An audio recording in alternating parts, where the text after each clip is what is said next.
په دې آیات کې الله تعالی د آدم علیه السلام نراواله تر د محمد رسول الله صلی الله علیه وسلم پورې چې څونه متفقه خبره ده په مابین د انبیاو کې دا غي بیان کړی دی. متفقه خبره څه ته ویل کېږي؟ د دین او د شریعت دا دوه قسمه سره راغلي وي. زمونږ نه د رسول الله صلی الله علیه وسلم نه مخکې چې پیغمبران کم تیر شوي دي او د هغوی کم شریعتونه دي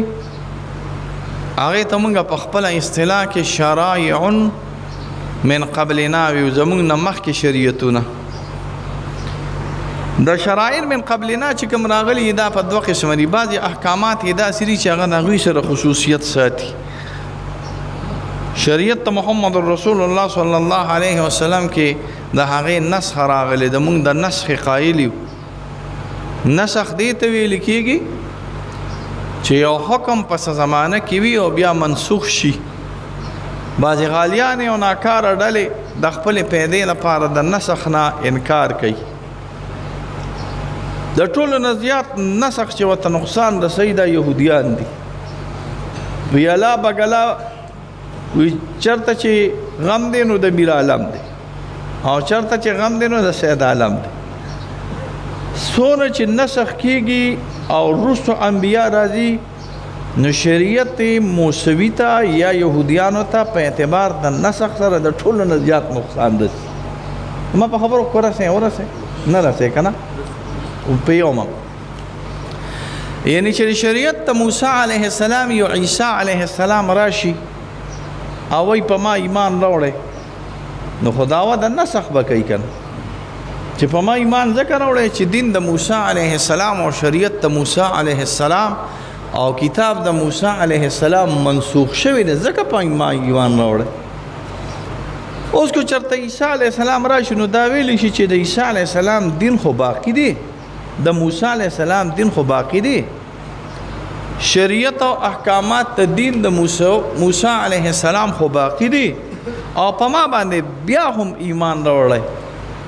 او ستاسو د مخکې شریعت په باقي راغلی. زما به خپل شریعت ستاسو به خپل شریعت دا نشي کېدی. نبی چې کله راشي جدید نبی او رسول چې کله راشي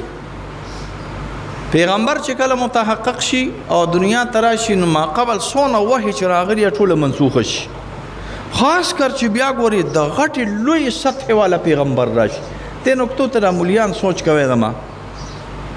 اوس کو چېرته داسې پیغمبر وي چې هغه ډېر قوي وي او وروستو پسې داسې پیغمبر راغی چې د دې مخکې پیغمبر نه په مرتبه او شریعت او وحی کې کم دی بیا ګوري هغه نه منسوخ کېږي. لکه مثال لره درکوم موسی علیه السلام ډېر قوي دی د هارون علیه السلام او موسی علیه السلام ډیر زیات قوي دی د یوشع ابن نون نه او موسی علیه السلام ډیر قوي دی د سلیمان علیه السلام نه او موسی علیه السلام د بنی اسرائیل څونه انبیا چې دي د ټولو مشر او قوي راغلی دی. نو تقریبا 19 پیغمبران لا د دې نه زیات بعضې عالمان وایي 20 پیغمبران په بنی اسرائیلو کې راغلي دي. هغوی د موسی علیه السلام د شریعت او د وحی او د احکاماتو د نسخ دعوه نه ده کړې بلکې هغوی به وایي مونږ د دې لپاره راغلي وو چې شریعت او احکامات د تورات او د موسی علیه السلام قوي کړو. مونږ د دې لپاره راغلي وو. همدغه وجه یو نقطې ته سوچ کوئ. هغه نقطه دا یو روایت کې نه راغلي دا حدیث نه دی یو روایت کې نه راغلی دی چې عالمان وایي چې رسول الله صلی الله علیه وسلم فرمایي اگر چې دا حدیث صحیح نه دی راغلی چې علما او امتی که انبیاء بنی اسرائیل زما د امت عالمان دا په مثل د بنی اسرائیل د عالم او انبیاء دي. ولې د بنی اسرائیل څونه انبیاء چې راغلي د عیسی علیه السلام پورې نو هغه ټول انبیاء د تقویت د شریعت او د دین د موسی علیه السلام لپاره دعوت هم چلی او تبلیغ هم کوي او خپل قوتونه او جهادونه هم د دې لپاره کوي چې تورات برقراره پاتې شي او احکام د تورات برقراره پاتې شي. نه پیږئ پې که نه که پیږئ اسانه ده خو دا جنجال دا دی چې تاسو چېرته بادام وخورئ په ژبه کې په 1500 15 کاله کوم چېرته بادام نه دی خوړلی نو څه به وکړو یو سړي بادام ما غوښتل چې وي دماغ مې ټیک شي هغه چېرته کېښودل بیا ګرځېده وي بادام مې اخیستي دي د دې لپاره چې دماغ مې ټیک وي خو اوس راته پته نه لګي چې ایښودلي مې کوم ځای کې راغلي تاسو خو مکه شیزونه یې ښځې مو ډبۍ راوډبۍ دلته ماله راشي لکه د مذوبانو ما ته ګورئ دماغ هم کار نه کوي بادام نه خورې چېرته معجونې نه خورې چېرته دغه نه خورې څه وایي ورته خمیر گوزوبان نه خورې خمیره گوزوبان خو تاسو اورېدلې نه ده نو دی خورې څنګه او بیا د موارید والا خمیره موارید ورته وایي که نه مروارید والا خمیره گوزوبان د ظالم زامنو والی نو زما په خبرو باندې به پوهېږې نو تاسو چېرته مروارید والا خمیره گوزوبان نوم دی اورېدلی دی قسم دی مفتي صاحب په اول ځل مې واورېد نو خمیره د گوزوبان دی پرې ژبه نه دی ښودلې نو پاس بالخانه به دې څه کار وکړي بالخانه خو خرابه ده سرې خرابه ده بالخانه پیژنې دا بالخانه ده بالخانه هم خراب اوس چې زه ډېر هم شوی یم نو تاسو بس هسې د جمعې هغه منزله راغلي وي زه له 7 منټه دې تېر به شي ما تاسو ته وی انبیا د موسی علیه السلام نه وروسته چې کوم راغلي دي هغوی د تقویت د شریعت د موسی علیه السلام دعوت چلولی دي همدقه چې دې نقطې کې یو روایت راغلی چې زما د امت علما دا په مثل د انبیو د موسی علیه السلام د بني اسرائیل اگر چې حدیث صحیح نه دی معنن یې صحیح دی لفظا نه دی صحیح معنن صحیح دی ګورې معنن صحیح دی ګورې اوس کوم ته دی کې عجایب غرایب وي نو بیا ګډوډېږي هغه د پیران صاحبان پیږي بوسری یو ناشنا ترین مسله نقل کړې ده هغه زه داسې نشم ویلی دی عام علما ته بوسری نقل کړي دي په عربی کې به بوسری نقل کړي دي په شرح د جوهرې کې چې با یزید افضل فی المعرفه من صغار الانبیاء خلا خدایا ګلاس اوړه کې ده کنه البا یزید البستانی افضل فی المعرفه من صغار الانبیاء هغه یو خبره کړې ده چې فن ته واړه ګوري گزاره کوي ګوري خو موږ په قول نه کوو د انبیاء د کروڑ هو اولیاء زوات چې راجمه کې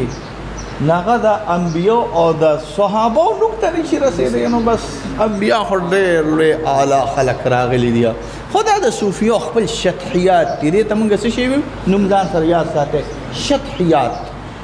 خبره مې دا کوله چې دا څونه انبیاء راغلي دي که نه دوی د تقویت دوی د نسخ دا ونه ده کړې خو چې عیسی علیه السلام راغی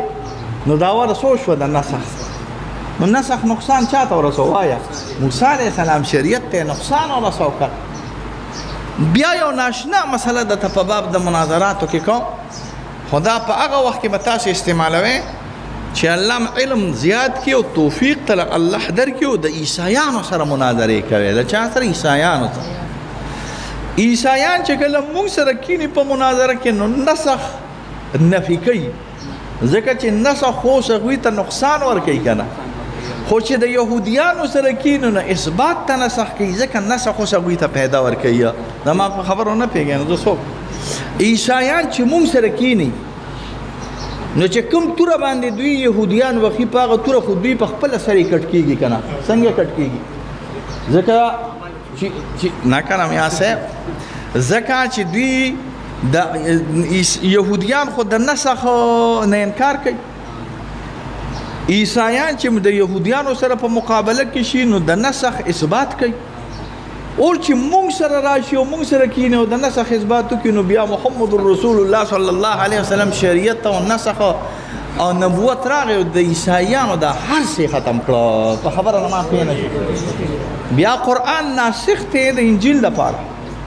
بیا نبوت ته عیسی علیه السلام د دې نه وروسته چې رسول الله صلی الله علیه وسلم راغی نو نبوت ته عیسی علیه السلام ختم شو دا یاد ساتئ یعنی احکامات یې ختم شو بیا شریعت ته عیسی علیه السلام منسوخ دی په شریعت ته محمد رسول الله صلی الله علیه وسلم کې که پیږې په خبره باندې ځان پیږې نو د نسخ د ټولو نه زیاته نقصان چې رسېدلی دی د یهودیانو ته رسېدلی هغوی بالکلیه د نسخ نه انکار کوي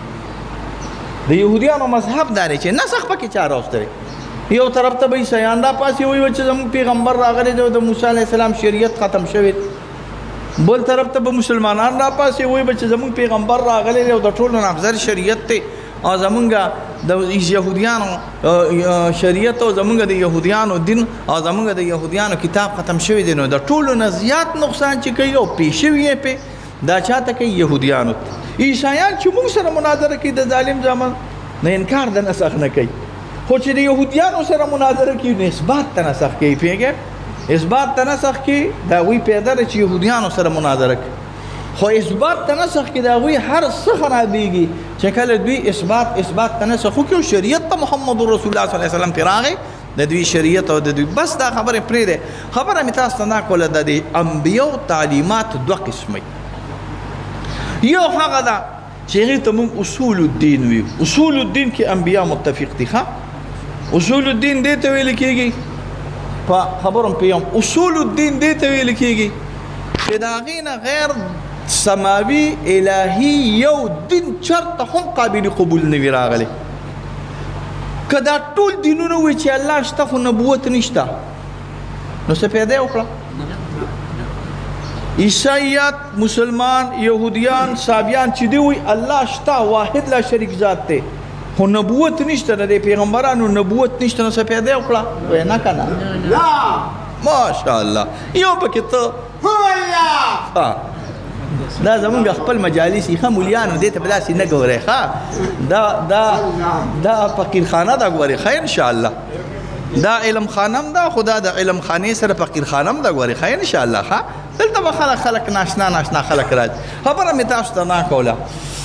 چې دا ټول ادیان راجمع شي او وایي چې وحدت توحید شته نبوت شته خو بعثت نشته آخرت نشته وایه که نه ما په دې خبرو پوه آخرت نشته نو څه پیدا یې وکړه څه پیدا دیګو چې پیدا یې څه وکړه دې عوامو ته دې مولیانو او طالبانو کو چېرته دا مسله وکړه چې آخرت نشته که نه په دې خلکو کې به موږي ومنډي پښتو مې راته قسم دې داسې نه که د آخرت تصور د خلکو نه ووته د یو بل غوښې به وخورئ د یو بل غوښې به وخورئ د آخرت تصور کو وته چې په قتل باندې عذاب نشته په پردي مال خوراک باندې عذاب نشته پردی ښځه چې تخته عذاب پکې نه نشته بس زنا کوه چې څه کوې بس دا دنیا د طریق خدای کو چې په یو بل بدت د تورو قپیا به د یو پلار به په زوی باندې زوی به په پلار باندې لګي دا اوس چې لږه ګزاره کوې که نه دا د الله نه یېرېږې داسې دا وکړه یو سړی ما له راغی ما ماته بیا د یو خبر وکړه ما ته وی دا قتل خو ناجایز دی او دا پردي مرګ خو ناجایز دی ما بالکل ناجایز و یاره که ما ته الله پاک ته یو قتل اجازت وکړي نو ما یاره که تا ته الله پاک د یو قتل اجازت وکړي څوک په وجنئ نو په غوږ کې راته یو سړی یاد کړي هغه به وجنه به مې ولې نه وجنوي د الله نه یېرېږه به ما به ته بیا یو یاد کړه د رزیل بچې ما وی کو ما ته الله تعالی اجازه کړه نو زه به هم د ده نه سر د الله د رضا لپاره پرې کوم خو جنجال دا دی چې د ظالم دوی مسلمان دی که دې به وي دی شم وجلې کله نو که تاسو ته سوچ وکړئ د زړه کې سوچ وکړئ د زړه کې سوچ وکړئ خفه کېږئ مه که تاسو ته الله د درو قتلونو اجازت وکړو داسې په دنیا کې میا صاحب ته به هم یو درې داسې دشمنان لرئ چې وایي چې یا الله پاکه دا سیټ مې تې ووښې خو د الله نه یېرېږي ملا صاحب که تا ته وایي چې درې کسان ووژنه نو درې داسې شته چې وژنې دی که نه ته جومات کې به یو مقتدي وي سپین ږیرې هغه به د ټولو نه زیات تنګۍ وایي به چې دا خو ځوړند کړمه په ټولو کې اول ګورې ښه دا مولیان اکثر د دې بوډاګانو مقتدیانو نه تنګ راغلي وي ګورې ښه پیر صاحب ته کو دی وي که نه او کو ده ته دی وي او کو ده ته که باسط ته دی وي هغه به وي منیر شاکر به اول وژنمه ګورې باسط ته به وایي چې منیر شاکر خو مونږ د الله نه یېرېږو د چا نه یېرېږو دا چې د الله یره پکې نه ووته د آخرت تصور ووته د دین نه نو چې د آخرت تصور د دین نه ووته نو توحید تاله هېڅ پیدا نه درکړي او چې آخرت تصور د دین نه د ټولو دینونو نه ووته نو تا ته نبوت هېڅ پیدا نه درکړي او چې د آخرت تصور ووته نو جایز او ناجایز څه ته ویل کېږي لکه تاسو سوچ وکړئ چې د آخرت تصور ووته چې موږ یو دا ناجایز دی ولې دا ځکه ناجایز دی که دا ناجایز کار ما کو نو الله تعالی مې په آخرت کې رانیسي دا جائز دی سنت دی فرض دی چې زه دا کار وکړم نو انشاءالله جنت ته به ځم او الله اعلی مرتبه نو چې آخرت ووت نو شریعت خو د سر نه ووت یجوز لا یجوزو خو بیا صرف د پاکستان قانون دی یجوز لا یجوزو څه شی دی وایې که نه یجوز لا یجوزو چې شریعت پکې نه وي نو پاکستان قانون پېژنې څه د غریب دپاره قانون دی د مالدار دپاره نه د غریب دپاره قانون دی چې په سیکل روان یې که نه نو د هغه دپاره قانون دی او چې مالدار په خرش او په پرش او په برشه کې روان وي څوک خو دې ورته ټوټو کې وایه که نه بس هم دی که د غریب قانون دی او یو ځنګلو د پاکستان عدالتونه داسې بله ورځ د پاکستان یو های کورټ یو فیصله وکړه یو سړی په قتل مړ شوی په جیل کې مړ شوی او د مړ سړي متعلق فیصله وکړه چې دا په دې قتل کې د کیس کې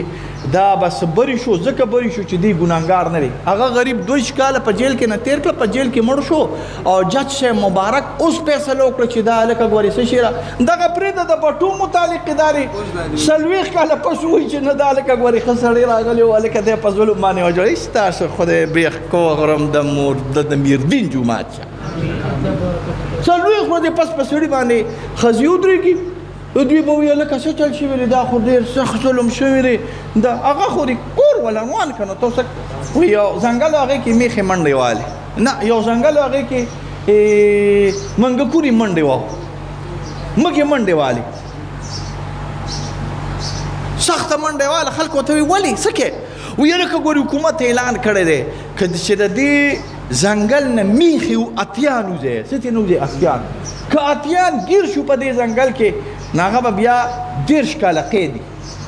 نو دا ځناور به ته وي خدای دې غرق نه کړه ستا د اتي سره څه کار راغلی ته خو مګه راغلی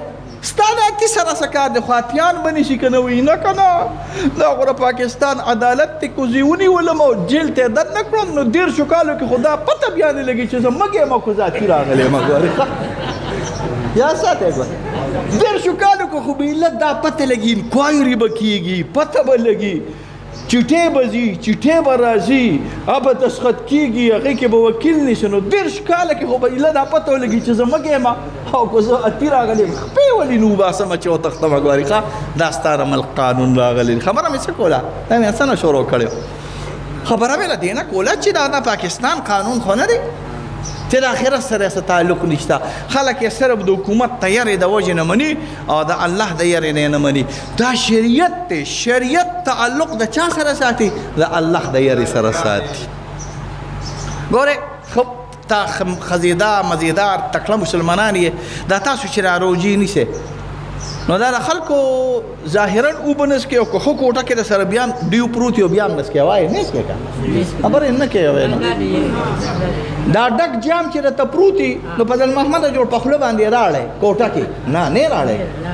او یو منټ داسې پروت وي او دا یخ شربتي په دې ګرمۍ کې سترګې دې داسې ریستي او ګورې ورته خو خولې ته کښېنئ ولې نه ته خولې د الله د یارې د وجې نو چې ته د الله د یارې نه د شریعت تابعداري کې نو تصور د آخرت د دې لپاره شرط دی که آخرت نه نو بیا خو جایز پاتې نه شو نو چېرته په دینونو کې داسې دین نشته چې هغې کې د توحید خبره وي د نبوت خبره وي او هغې کې د آخرت دې ته موږ په خپله اصطلاح کې اصول الدین ویو دې کې یو دین هم د چا سره کمپرومایز نه کوي دې کې یو دین هم د چا سره معاهده نه کوي او دې کې که زمونږ رأی دا نه چې څوک د اصول الدین نه انکار کړي دا کافر دی ګوره یاد ساتي په دې خو تاسو هم پوهېږئ خو موږ یې لکه داسې مرغنه مچینه مسجع او مقفو وي او ستاسو غوږ ته په دې خو تاسو هم پوهېږئ چې څوک الله مني که نه او محمد رسول الله نه مني دا مسلمان دی دلته خو په پاکستان کې دجالان زنادقه راولګي وی مونږ ته کلمه وښایه زه خو به ما وې چې ما ته کلمه وښایه دا لا اله الا الله محمد رسول الله ما ته وښایه دا خو ما هم دی خو ما په یو شان وي او دجالان یې په بل شان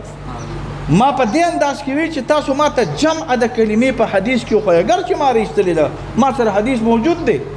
او تاسو ته دا څوک چې دا بړاقې وایي دې جاهلانو ته نه ښیم د دې لپاره چې په میدان کې جرګوم ګینې ما په حدیث کې م رایستله هنر دي چې دا څوک چې بړاقې وي دا ما ته په حدیث کې لا اله الا الله محمد رسول الله وښایي چې جمع ورسره راغلي خو ګورې ما په بل انداز ویلی دي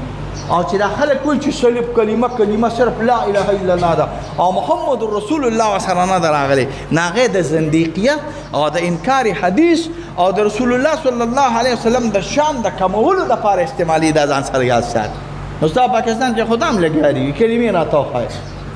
ستا په پاکستان کې خو ډېر خلک لګیا دي د اصول الدین نه انکار کوي. یو سړی الله ومني، رسول الله صلی الله علیه وسلم ومني، خو ختم النبوت په سر ونه مني. تاسو ولې د قادیانانو ته کافر وایي؟ وایي ما ته وایي که نه، د الله نه پیغمبر صلی الله علیه وسلم ختم النبوت نه مني که چېرته یو سړی ختم النبوت هم ومني. اکثر زموږ د پاکستان د شاعران د خدای په قهر اخته دي. خبر کېږي امانم د خدای په قهر اخته دي. دا وی غنی خان لیونی شاعر دی، لیونی نه دی، خو خیار دی. غنی خان پکې د کوم طرفه لیونی؟ د غنی خان په شاعرۍ کې همیشه د مولا مخالفت. تا چېرته د خان مخالفت اورېدلی دی د غنی خان په شاعرۍ کې؟ وایي خیر دی وایي که غنی خان چې شعر وایي نو د مولا په سر یې راغورځوي، چې شعر وایي د شریعت په سر یې راغورځوي، چې شعر وایي نو د شیخ په سر یې راغورځوي، چې شعر وایي نو د ګیرې په سر یې راغورځوي، چې شیخ وایي د پټکي په سر یې راغورځوي. تا چېرته اورېدلی دی چې غنی خان ولې د خان پې وکړه؟ هسې خبره کوم د چا خان دی؟ د خان دیونو چې د خان دیونو د خان خلاف نه چلېږي. اوس خانیزم چې څونه زیات نقصان په دې معاشره کې دین ته کړی دی دا خو مولا نه دی کړی الحمدلله، خو ته هغه یو د نقصان والا شی وی چې هغه څه شی دی مولائزم دی، او دویم نه یادی چې هغه څه شی دی خانیزم دی چې همیشه د انګریزانو تعلی نه دي سټلی بس نه مې منو چې همیشه د انګریزانو دا تعلی سټلی دي د رزیل او د سپي او د منافق زامنو. نو ته په خان پسې نه لګیا اوسې، مولا پسې لګیا اوسې. تاسو ګورئ که نه دا زموږ دا چیچا کې دا کیښه وي که نه دا لیونی دی، هېڅ لیونی نه دی، غټ حرامي دی. د لوپره او د فسق دپاره ځان له لاره ګوري. ستاسو د اردو شاعران دا تاسو چې ورته احمد فراز وایې او دا تاسو چې ورته فیض احمد اشعار یې زما خوښ دي. اشعار خو زما د غني خان هم خوښ دي د سپي د زوی، خو مقصد خو مې دا دی چې عقیده خو مې نه ده خوښه که نه. اشعار به مې د غني خان هم خوښ دي، خو عقیده د احمد فراز ورپسې د څه شی دی فیض احمد فیض، احمد ندیم قاسمي، داسې اشعار دي چې زه کله ناکله پټ ویم نو کله ناکله مې یقین وکړه د نعت په طریقې سره استعمالیږي. مجھ کو رولانے کے لیے دا دې چېرته اورېدلی دي پیر صاحب؟ مې نه دی اورېدلی. دا د امیر خسرو صاحب د یو غزل ترجمه راغلی ده، بیا جانان بیا جانان. اوس څه ووایم نو نه پوهېږم. بیا جانان بیا څه ته ویل کېږي پارسی کې؟ راشه. نو په پښتو کې بابا هم وایي که نه ای زما د زړه ارامه راشه راشه سر و قد گل اندام راشه راشه پری رویا سنبل مویا ملک خویا. ورپسې څه شي دی؟ انبربویه لالا فام راشه راشه ورځ خو پرېږده شپه خو پرېږده رڼا ورځ را باندې شپه شوه د رحمان ماه تمام راشه راشه. نو بیا راشه دا مونږ شیخان استعمالو، خو چې باب د عقیدې راشي نو وایي د رزیل زامن دي. د څه زامن؟ باب د عقیدې چې باب د عشق چې راشي قسم په الله چې هغوی کم تاویږي موږ ورته ډېر تاویږو. ګورې خبرې کوم باب د عشق چې راشي، باب د عشق چې راشي نو د هغوی په اشعار هغوی کم تاویږي. پیره مبارکه او زه کله ناکله په دې خانقاه کې یوازې چې شم زه زیات تاویږم د هغې نه د عشق د وجې نه. خو چې باب د عقیدې راشي نو دا سر باندې ولا دا خپه کېدو چې رزیله عشق به دې منمه خو عقیده دې خرابه د رزیلې ته زما د عقیدې دشمن راغلی نو تم رزیلې او ستا چې څونه ملګري دوستان راغلي دا د آخرت نه انکار کوي. د پاکستان ټول شاعران د آخرت او د مولو د دین نه انکار کوي نو زما بدي راغلي وي. زه زما پر خبرو لږ ځان پیوی ګوال زما پر خبرو لږ ځان پیوی چې زه څه وایم په هغې ځان پیوی. ولې؟ ځکه دین عبارت ته دې نه راغلی دی چې ته به آخرت منې. ګورې مړه فضل محمد ما تا ته نه ویلي چې ما ته به دا نه وایي چې ټیم پوره دی. ما تا ته بله ورځ ویلي وو که نه یاد دي شي؟ نه ما تا ته ویلي وو که نه څه مې ته ویلي نو تا بیا ولې وې پنجپیرې شوې خو نه دلته خو عاشقان راځي د پنجپیرې بیا نو چې پکې داسې خبره وکړي نو بس زما هغه ټول شوق ښه نه تور استاد پنځپیري شوی دی ها بلال استاد سړی پنځپیري شوی دی دمه کا یا الله خیر ټول شرط ټول بریکر دی دغه دی را لخرا بیا مو وای کنه ها یا الله خیر کې رحم وکړي ټول مجانین دي مجانین او ته هدایت وکړي یا الله پاک تکلیف مصیبت نه پامان کې اوسه تیر دوه جهان خیر او برکت